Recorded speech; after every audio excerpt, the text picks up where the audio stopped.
je suis très heureuse de vous retrouver aujourd'hui dans une nouvelle vidéo où on va parler organisation, réussite d'objectifs, premier job, enfin plein de choses pour bien commencer l'année 2020. C'est une vidéo 10 astuces, j'aime beaucoup faire ce genre de vidéos, j'espère qu'elles vous seront très utiles.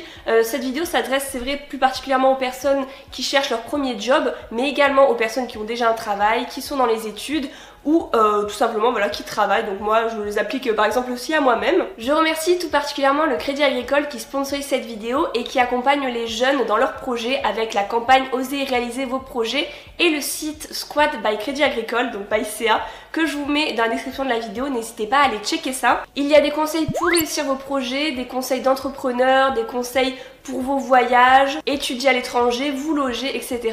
Moi cette vidéo c'est plus pour vous parler donc d'organisation de premier job. Et maintenant c'est parti, on passe aux astuces. La première astuce pour réaliser vos objectifs, c'est justement d'avoir des objectifs SMART.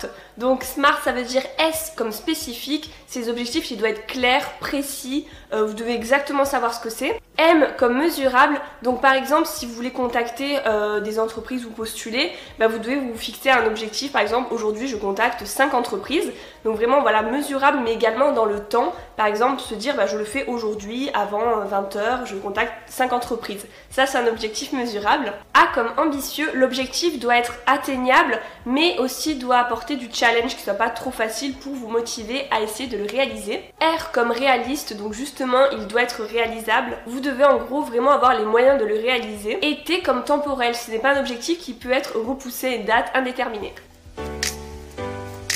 Deuxième astuce, c'est d'avoir les bons outils pour votre organisation et voici mes préférés. Côté application, j'aime beaucoup Trello que vous pouvez aussi utiliser sur l'ordinateur, vous n'êtes pas obligé de l'installer sur votre smartphone. C'est une application qui permet de faire des listes, mais c'est pas comme toutes les autres applications de listes, vous pouvez les trier par catégorie et vous avez juste à glisser votre objectif pour le changer d'une catégorie, par exemple à faire, fait, à faire aujourd'hui, etc.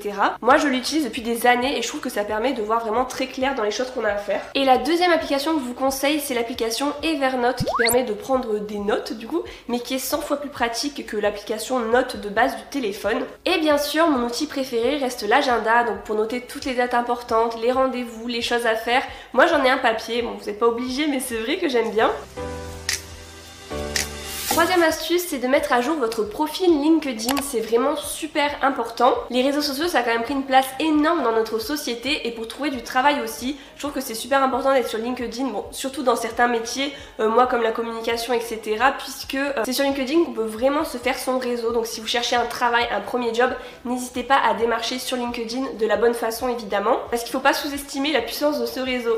Donc d'abord, faites bien votre profil LinkedIn, faites quelque chose de professionnel, c'est pas Facebook, on peut pas raconter sa vie sur les posts, etc. Mettez vraiment une photo type CV, vous pouvez importer votre CV, mettre votre expérience et ensuite n'hésitez pas à ajouter des gens que vous connaissez dans vos relations.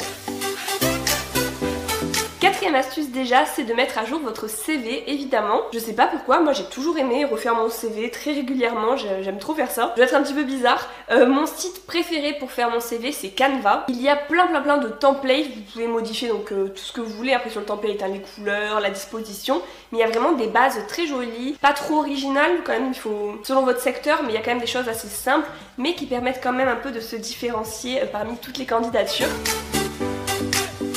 Cinquième astuce, c'est de faire des to-do list chaque jour. Donc voilà, ça fait vraiment très youtubeuse qui fait ses petites listes de choses à faire. Mais je parle pas forcément d'avoir un super carnet et tout. Juste prenez une feuille et notez-vous maximum 5 objectifs. 5 choses à faire dans la journée. Avant j'avais tendance à me mettre 20 trucs sur des to-do list et du coup quand je faisais pas tout j'étais un petit peu frustrée le soir en me couchant et tout.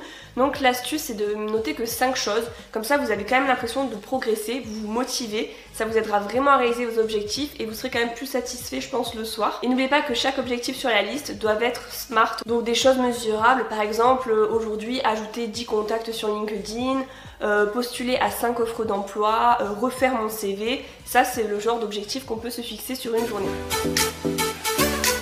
Sixième astuce, c'est de passer du temps sur Pinterest. c'est vraiment une mine d'or, je pense que vous ne réalisez pas à quel point, et pas qu'en cuisine et décoration, mais également dans le milieu du travail. Moi je me suis fait un petit tableau qui s'appelle Work, et j'ai un tableau aussi motivation. Si vous voulez, je vous les partage dans la description de la vidéo, mais vraiment on peut trouver de tout. Des astuces blog, même des fiches pour travailler votre anglais, les langues, vous pouvez tout trouver dans le milieu du travail sur Pinterest, c'est fou. Moi je m'en sers énormément pour apprendre des choses sur l'auto-entreprise par exemple, je sais pas, faire des factures, etc. On peut tout trouver sur Pinterest et surtout qu'après on vous suggère toujours d'autres choses. Donc voilà, on peut y passer des heures, faites attention, mais c'est vraiment top. Septième astuce qui peut paraître assez bateau, mais je suis quand même obligée de le dire, c'est quand vous postulez à une offre d'emploi de soigner et de personnaliser votre candidature pour chaque offre. C'est vrai qu'aujourd'hui ça peut paraître logique parce qu'on voit ça partout, mais il y a encore des gens qui envoient exactement la même lettre de motivation à toutes les entreprises et c'est vraiment pas une chose à faire. Donc voilà, il vaut mieux envoyer, comme je le disais, 5 candidatures plutôt que 20 dans la journée, mais les 5 vraiment les travailler, s'intéresser à l'entreprise, faire des recherches pour personnaliser à fond votre lettre de motivation.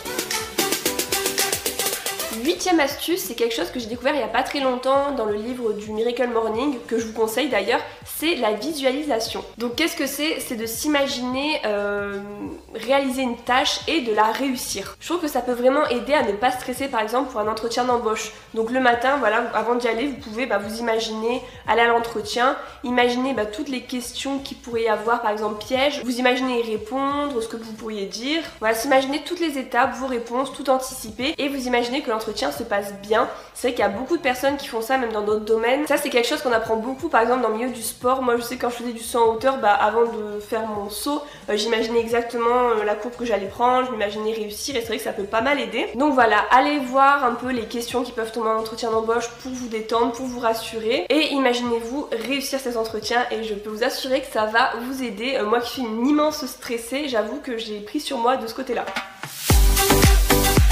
Et enfin, dernière astuce, la 10e, qui peut être aussi, qui peut paraître assez banale, un peu comme le fait de faire une lettre de candidature personnalisée, c'est tout simplement le jour J d'être ponctuel, d'être quand même soigné et d'envoyer tout simplement un mail de remerciement ou un appel juste après l'entretien pour remercier, pour montrer votre intérêt. Voilà, c'était les 10 astuces, j'espère qu'elles vous ont plu. N'hésitez pas à me dire dans les commentaires s'il y en a que vous appliquez déjà au quotidien et s'il y en a d'autres auxquelles je n'ai pas forcément pensé que vous utilisez et qui peuvent servir aux autres. J'espère en tout cas que cette vidéo un petit peu plus sérieuse, parce qu'on parle quand même de sujets sérieux, vous a plu. Moi en tout cas j'ai pris beaucoup de plaisir à vous la faire, à rechercher des astuces. Je vous retrouve très prochainement dans une nouvelle vidéo, je vous fais de gros bisous et à bientôt.